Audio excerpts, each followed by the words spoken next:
എന്നിട്ട് ചിന്മുന്നിനടുത്തേക്ക് എത്തി ചിന്മുന്നിനോട് പറഞ്ഞു, ചിന്മുൻ, നീ എന്താണ് ചെയ്യുന്നത്? നീ നിന്റെ കുട്ടികളുടെ അടുത്തേക്ക് പോയില്ലേ? നീ എല്ലാം എന്നോട് പറ. നീ എന്താണ് ഇവിടെ ചെയ്യുന്നതെന്ന്. പിന്നെ കഴുകൻ മുത്തച്ഛനോട് എല്ലാം പറഞ്ഞു. കഴുകൻ മുത്തച്ഛ, ഇന്ന് എനിക്ക് സുഖമില്ലായിരുന്നു. കുട്ടികൾ പട്ടിണി ആയതുകൊണ്ട് എങ്ങനെയെങ്കിലും കുട്ടികൾക്ക് ഭക്ഷണം എടുക്കാൻ വേണ്ടി വന്നതായിരുന്നു. പക്ഷെ കറുത്ത കാക്ക സഹോദരൻ എന്നെ പിടികൂടി.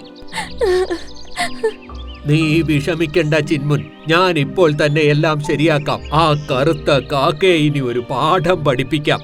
കഴുകൻ മുത്തച്ഛൻ ദേഷ്യത്തിൽ കറുത്ത കാക്കയുടെ അടുത്തെത്തി. കറുത്ത കാക്കേ, കേൾക്കൂ.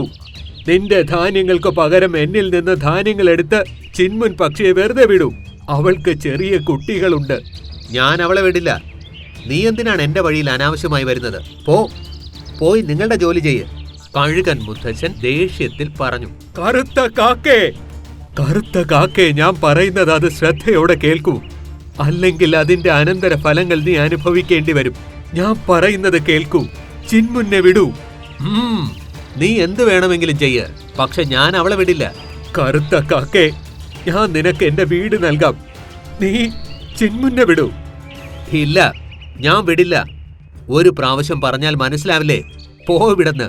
കറുത്ത കാക്കേ, ചിന്മുന്നെ വിടൂ. ഞാൻ നിനക്ക് പുതിയ വയൽ തരാം.